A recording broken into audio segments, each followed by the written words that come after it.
चलो गाइस तो स्टार्ट करते हैं कौन सा लेक्चर नंबर 6। ठीक है भाई, तो याद आ देना लेक्चर नंबर 6 कौन से का थर्मोडायनामिक्स।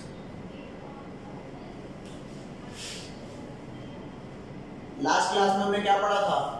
हमने लास्ट क्लास में फ्री एक्सपेंशन पढ़ा था। फ्री एक्सपेंशन क्यों फ्री था?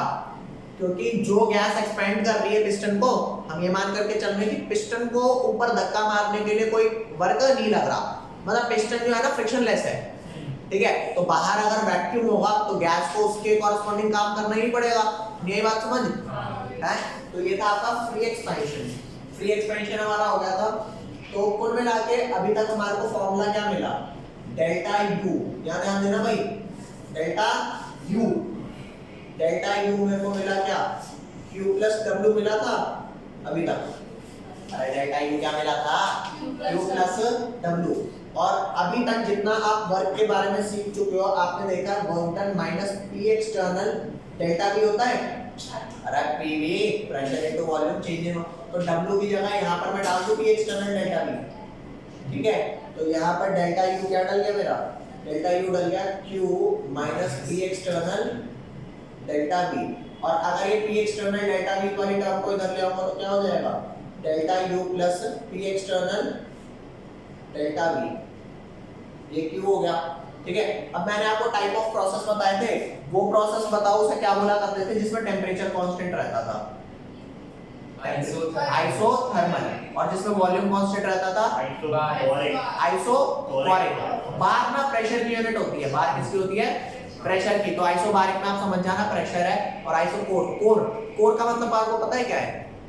जैसे कई लोग कहते हैं ना मैं इस बात के कोर तक जाऊंगा। कोर मींस गहराई तक, और गहरा वॉल्यूम होता है। अबे गहरा सरफेस नहीं होता, गहरा वॉल्यूम होता है, ठीक है। तो कोर समझ जाना, ऐसे ही फालतू की बात है कुछ याद तो तुम्हें हुआ नहीं होगा। बार से याद रख लेना, बार प्रेशर की यूनिट होती है। तो आइसोबैरिक प्रेशर कांस्टेंट हो गया। एडियाबैटिक में क्या कांस्टेंट होता है? हीट। और आइसोथर्मल में टेम्परेचर, और आइसोकोरिक में वॉल्यूम, ठीक है। तो क्या हम ऐसा कर सकते हैं कि हम किसी चीज को हीट करें लेकिन उसका वॉल्यूम ना बढ़ने दें? बोलो, कर सकते हैं। एक प्रेशर कुकर ले लो, ठीक है। आप उसके अंदर पानी वानी बॉईल कर देना, तो आप हीट तो करोगे लेकिन पानी जो है वो उतने ही वॉल्यूम में तो बॉईल होता रहेगा। क्या जो वॉल्यूम है वो एक्सपैंड करेगा? ऐसा होगा कि 5 लीटर का कुकर 10 लीटर का हो गया? बोलो बोलो भाई, 5 लीटर का कुकर 10 लीटर का फूल के हो सकता है क्या? नहीं होगा ना। तो वॉल्यूम तो कांस्टेंट रह रहा है। तो याद रखना कि जब आप हीट सप्लाई करते हो और वो कांस्टेंट वॉल्यूम रहे, तो ऐसे प्रोसेस को आइसोकोरिक कहते हैं। अरे यार आइसोकोरिक क्योंकि वॉल्यूम कांस्टेंट है। तो मान लो अगर आप कांस्टेंट वॉल्यूम पे हीट सप्लाई कर रहे हो तो चेंज इन वॉल्यूम क्या हो जाएगा? 0। और जब चेंज इन वॉल्यूम 0 हो जाएगा तो डेल्टा V 0 होते ही ये वाली टर्म क्या हो गई? 0। तो कुल मिला के डेल्टा U Q के बराबर हो जाएगा ना। यहाँ पर लिखना when we supply,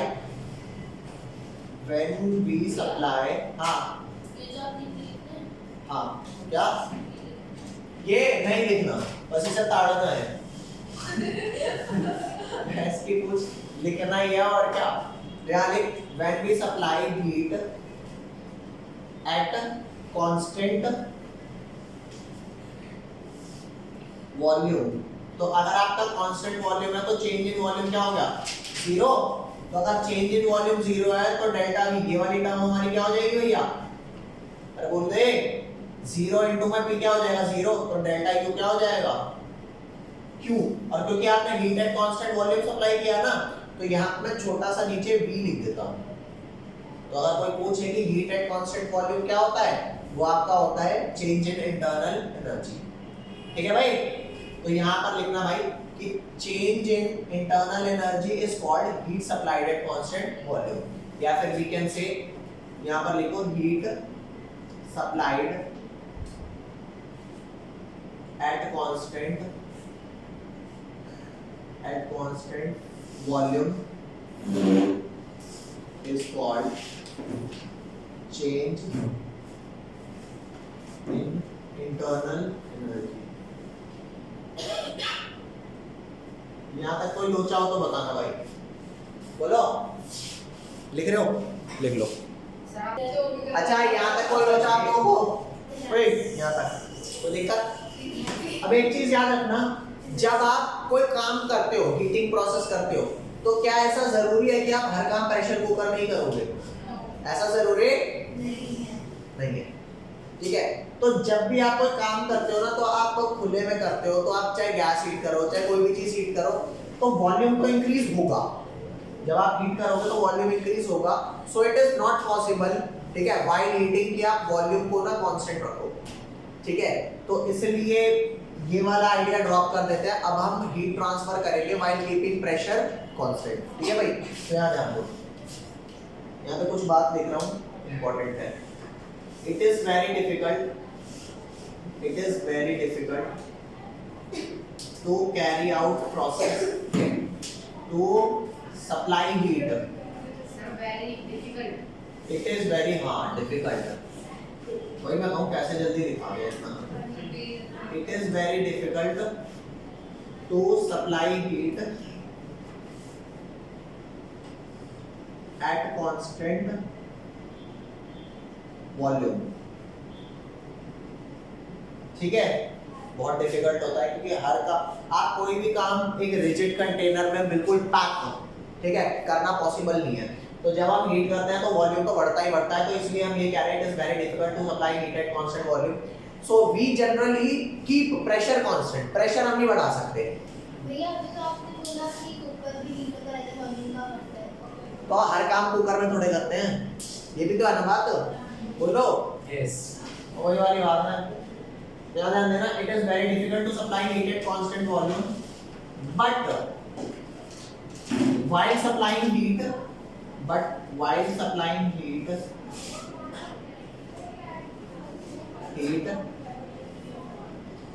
it is easy to keep pressure constant। तो अगर प्रेशर कांस्टेंट है, which implies डेल्टा पी की क्या वैल्यू होगी? 0। चेंज इन प्रेशर 0 होगा। तो ये जो मेरा फार्मूला था delta U plus P external delta V is equal to Q। अब यहाँ पे मैं Q एट कांस्टेंट P डाल दूंगा, बोलो बच्चों। अरे बोलते बाबा, लिख ही लो पहले। यस, बोलो क्या अब ये वाली टर्म 0 होगी? पहले तो कांस्टेंट वॉल्यूम के कारण डेल्टा भी 0 हो गया था, अब तो 0 नहीं होगा ना। तो जो पहले आपका Q एट कांस्टेंट भी सिर्फ डेल्टा U बचा था, Px डेल्टा भी नहीं था, है ना। फिलहाल अभी डेल्टा U के साथ Px डेल्टा भी बचेगा। तो जैसे कि Q एट कांस्टेंट V को आपने डेल्टा U बोला था, अब जो Q एट कांस्टेंट P आया है ना, ये किसके बराबर है? Delta U plus Px delta V। तो मैं इसको एक नया नाम देता हूँ, इसको एक नया नाम देता हूँ। अरे Q एट कांस्टेंट V को डेल्टा U बोला था, अब Q एट कांस्टेंट P को delta U plus Px delta V बोलूंगा, तो कोई नाम दूं से। इसको मैं आज एक नाम दे रहा हूँ, डेल्टा H। क्या नाम दे रहा हूँ? Delta H। तो आज जैसे कि मैंने बताया, heat supplied eight constant volume को चेंज इन इंटरनल एनर्जी बोला। तो डेल्टा H किसे बोलते हैं? H किसे बोलते हैं? डेल्टा H याद करो, शायद तुम पढ़ा हुआ है। हाँ, अबे एंथैल्पी बोलते हैं डेल्टा H को। Ionisation enthalpy, electron gain enthalpy, lattice enthalpy पढ़ा है, टर्म नहीं पढ़ा? एक बात बताओ, मैं आयनाइजेशन एंथैल्पी पढ़ता हूँ या आयनाइजेशन इंटरनल एनर्जी पढ़ता हूँ? Ionisation enthalpy. Electron gain enthalpy पढ़ता हूँ, इलेक्ट्रॉन गेन इंटरनल एनर्जी नहीं पढ़ता। रीजन सिर्फ पता है क्या है? बोलो। अबे कॉमन मैन होता है, कॉमन वुमेन होती है। क्यों वुमेन क्यों नहीं हो सकती? A woman cannot be special होती है, मैन कॉमन हो सकता है। हाँ, क्या मतलब है? ऐसा ही है भाई, ऐसा ही है सर आज से मैन इज स्पेशल। आज से तू वुमेन। ये भी सही है। यही सही नहीं है, जल्द याद आ रही। डेल्टा U जो है वो Q एट कांस्टेंट भी है। देखो सिंपल सी बात है, जब भी आप कोई काम करते हो हीट सप्लाई करने का, तो आप वॉल्यूम कांस्टेंट नहीं रख सकते। इसलिए मैं किसी चीज की चेंज इन इंटरनल एनर्जी नहीं पढ़ता। मैं क्या पढ़ता हूँ? Change in enthalpy, change in enthalpy. तो इसलिए अब कोई बोलेगा कि हाँ भाई डेल्टा एच और डेल्टा यू में फर्क बताओ, तो मैं क्या बोलूंगा भैया डेल्टा यू होता है heat supplied eight constant volume और डेल्टा एच होता है heat supplied at constant pressure. फर्क क्या है सिर्फ भैया एक में प्रेशर कांस्टेंट है एक में। मैं तुम्हारे को एक छोटी सी बात बताऊं, ये डिफरेंस मेरे को कॉलेज में आके पता लगा था थर्ड सेमेस्टर में। एक में प्रेशर कांस्टेंट है और एक में वॉल्यूम। बस यही छोटा सा डिफरेंस है। जहां पर वॉल्यूम कांस्टेंट है वहां ये वाली टर्म हट गई, जहां प्रेशर कांस्टेंट है वहां ये वाली टर्म है ना। ठीक है, तो लिखो जरा डेफिनेशन में चिपकाओ उसको। सारी डेफिनेशन सेम चिपकाएंगे, बस क्या लिख देंगे heat supplied at constant pressure is called change in enthalpy. Okay, तो लिखो heat supplied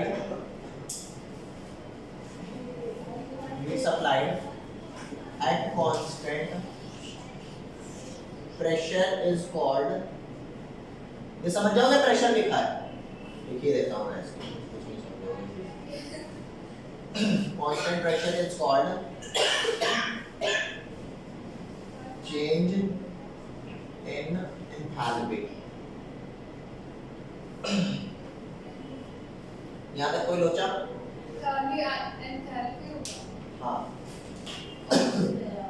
change in enthalpy और ये क्या था चेंज इन इंटरनल एनर्जी। यहाँ तक कोई लोचा हो तो बताओ भाई कि मेरे समझ नहीं आया। देखो यहाँ था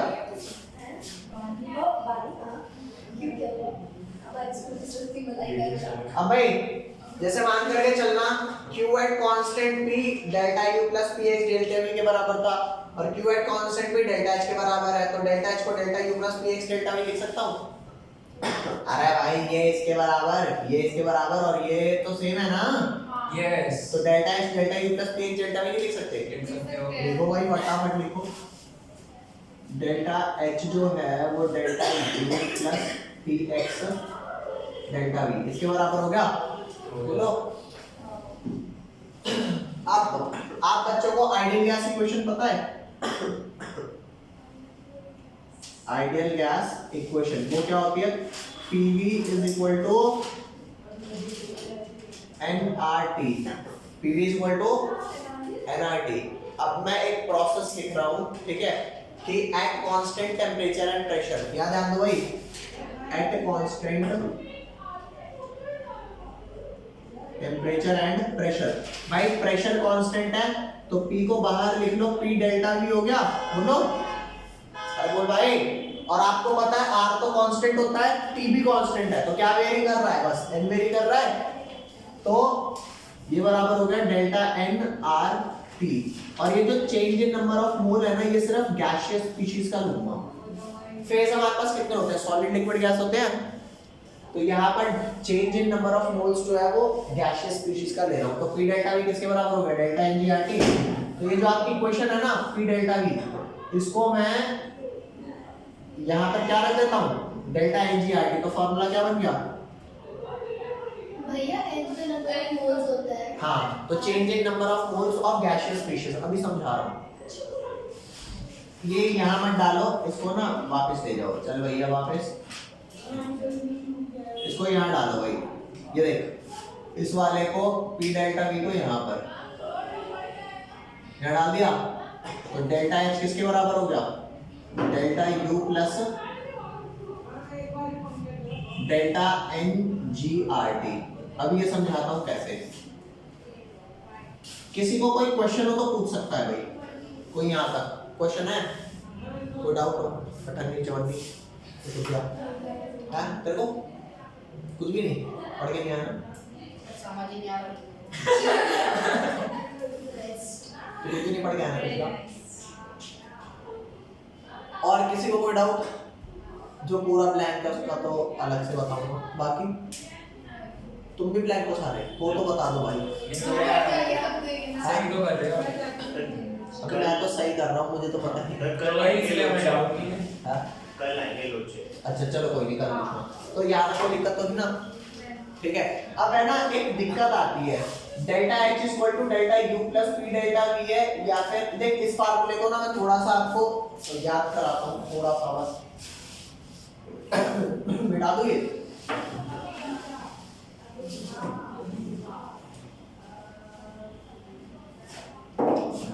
क्वेश्चन ये है कि delta H is equal to delta U plus P delta V होगा या फिर delta U is equal to delta H plus P delta V होगा। बच्चा ना ये वाली बात भूल जाता है, बच्चा ये वाली बात मतलब दिक्कत देती है, तो मैं उसके लिए ना एक वर्ड याद करा रहा हूँ, HUP। क्या बोलेंगे इसको? HUP। क्या बोलेंगे? हब। तो हब में आपको याद रखना है H इधर है और U प्लस PV इधर है। अबे यार तुम हब याद रखो कि H एक साइड है, बाकी दोनों अलग साइड। तो H is equal to U plus PV है, U is equal to H plus P। अबे वो डेल्टा तो डाल देगा, ऐसे पूछ P डेल्टा V। मैं क्या याद करा रहा हूँ, कौन किधर की साइड है? ये राइट साइड है, ये लेफ्ट है, या ये लेफ्ट है, ये राइट है। यही बात समझ तो दे। तो डेल्टा H तो ये वाला तो काट देंगे, ये तो है ही नहीं, तो ये वाली हाफ से याद रखना है। मैं खुद इसी से याद रखता हूँ यार, मतलब मैंने चलो देखा काट भी दिया आपने। अरे यार delta U is equal to delta H plus PV नहीं है, delta H is equal to delta U plus PV है। तो फिर आपने लिखा क्या होता? अबे क्योंकि ये दिक्कत मुझे आती थी, अब पता नहीं तुम्हें आएगी नहीं आएगी, मुझे तो पहले कैसे तो भैया minus delta U equals to minus delta H plus P delta V। हाँ हाँ वो होगा, वो तो यहाँ तक समझ आया। हाँ। अब एक क्वेश्चन लिख रहा हूँ, यहाँ देखो, कैलकुलेट लिखो क्वेश्चन। जो भैया चलो लिखो लिखो सारा लिखो पहले। भैया लिखी काटना भी है। हाँ हाँ लिख के काटना उसे। देख भाई क्वेश्चन है calculate value of delta H minus delta U for the following reaction for the reaction given below.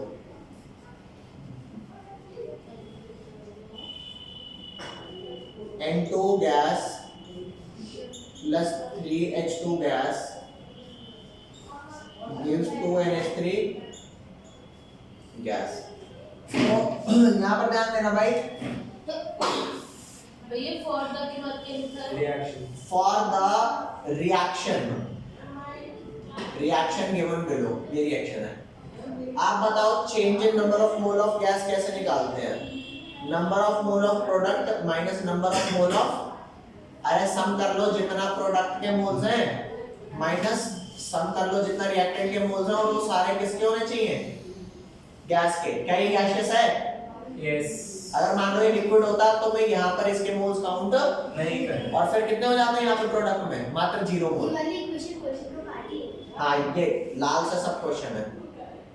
तो यहाँ पे change in number of moles of product कितने हैं? 2 माइनस रिएक्टेंट के कितने मोल्स हैं? N2 का कितना? कुछ नहीं लिखा मतलब, अरे कुछ नहीं लिखा एक मतलब है। 0। तो 0 मोल कैसे होगा? तो भाई तो 1 है, 1 प्लस बोला था 3 2 माइनस 4 कितना आया? -2 आया। यस। तो आया, ये बता दो बीच वाला पार्ट। आओ तो फिर चलिए हम हैं? अबे पप्पू ये आंसर नहीं, आंसर भी आएगा। सर आपने लिखा है यहाँ पे आंसर है। सर आपने जो आंसर में सबसे पहली इक्वेशन लिखी है सर ये क्या लिखी है? ये चेंज मैंने अभी बताता हूँ, अभी पहले देख लो पता लग जाएगा आपको। सर ये सिग्मा है। हाँ यस। Where is sigma?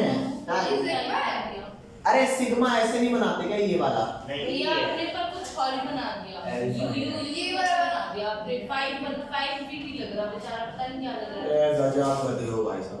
नहीं मेरे को वो तो सब मेरे को ले बता रहे ले ले ले ले इधर ले ये अच्छे से भैया मैं स्केचिंग ही कर दूं इनकी। भैया देखो यहाँ पे आपने कपड़ा पड़ गया अब सही है। अभी भी इसको सही नहीं है। अभी भी स्केल से बनाओ सर पूरा ओम के लिए। एक रैपट लगता ही सारा सही हो। सर आप मारोगे होंगी सर लड़की को। Delta H is equal to delta U plus P delta V delta NGRT बोलो। मैं खुश हुआ था अगर लड़की है। तो delta H minus delta U क्या होगा? Delta NGRT। और अब बता डेल्टा NGRT की क्या, डेल्टा NG की क्या वैल्यू है? -2 -2 डाल दिया RT, तो delta H minus delta U की क्या वैल्यू आ गई? -2 RT so this is your RT answer. अरे RT को RT की टर्म्स में ही है, बस खत्म। RT होता है क्या तो बता दो। R आपका देख, R आपका होता है universal gas constant, RT temperature, universal gas constant. N होता है नंबर ऑफ मोल्स, हाँ, और T होता है टेम्परेचर, और टेम्परेचर भी किसमें है? केल्विन में। देखो भाई फटाफट, सर इसमें G की वैल्यू क्या है? आपने साइड में G लिखा है। G states here gas, G is gas only। अरे गैस ओनली का मतलब, जैसे ये एक चीज लिख रहा हूँ उससे आपको क्या जानते हैं? ये देख सबका नाम ओए क्या जानते हैं? जैसे मान करके चल, मान ले रिएक्शन तेरी कुछ ऐसी लिखी होती, CH4 प्लस CH4 यहाँ पे मान ले ये दोबारा तेरा नाम लिख। CH4 मान ले गैस लिखा हो और यहाँ पे 2O2 लिखा हो गैस, ठीक है जी।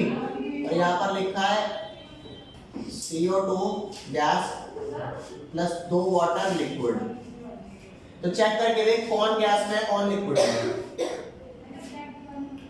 तो लिखा है तो आपने लिखा हुआ ये है गैस में है, ये लिक्विड में है। तो हम जब change in number of moles of gas निकालते हैं ना, तो ये गैस लिखने का मतलब ये होता है कि सिर्फ गैसियस सब्सटेंस को ही मैं कंसीडर करूंगा, ठीक है। तो चेक करके देख रिएक्टेंट में कितने मोल्स हो गए, इसका 1 और इसके 2, अरे 1 + 2 3 हो गए।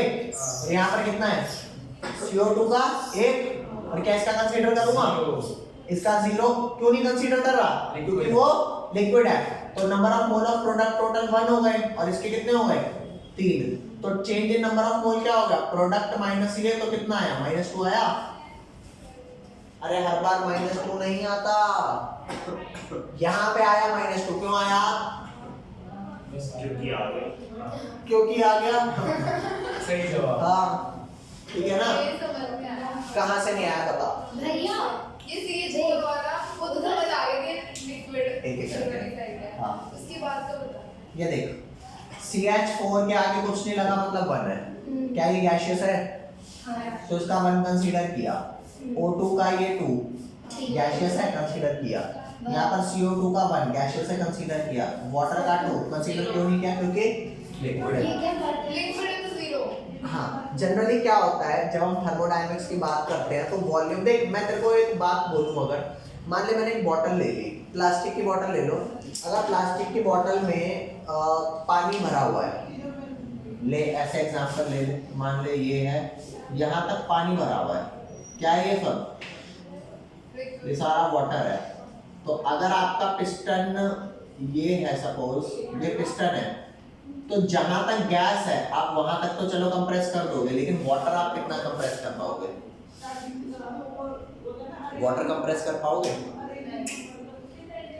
वाटर इनकम्प्रेसिबल होता है। जहां पे ये पिस्टन वाटर के लेवल को टच कर देगा ना, उसके बाद आप water further compress, solid compress कर पाओगे नहीं। तो कंप्रेसिबल कितना है, प्रैक्टिकली बात करूं तो क्या चीज कंप्रेसिबल है, सॉलिड, लिक्विड या gas. Gas. Practically gas compressible है ना, तो जो चेंज इन वॉल्यूम आपको दिख सकता है वो फॉर चेंज इन वॉल्यूम सिर्फ किसके लिए दिखेगा, कोई डेल्टा भी, वो सिर्फ गैसियस के लिए दिखेगा। तो कंप्रेसिबल थोड़ी साइड से निकल जाती होगी। कौन सी, गैस नहीं, गैस कंप्रेसिबल होती है। बलून ले ले, बलून कंप्रेसिबल नहीं है, तो निकलती है मतलब उसे गैस। पागल है क्या, कैसे समझाऊं तेरे को। तो एक काम कर, एक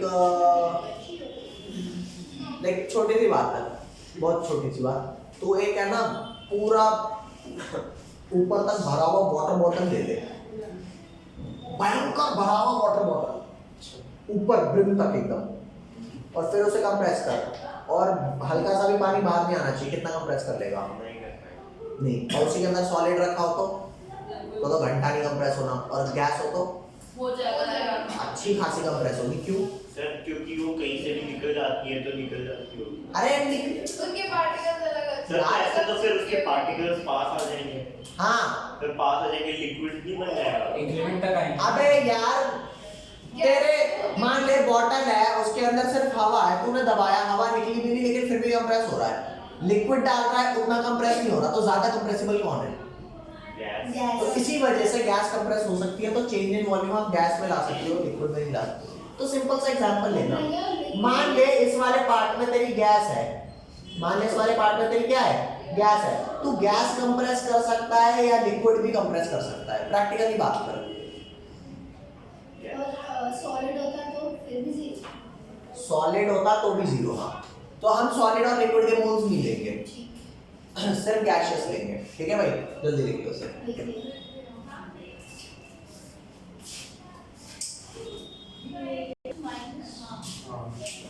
अब ले यहाँ पर ध्यान दो,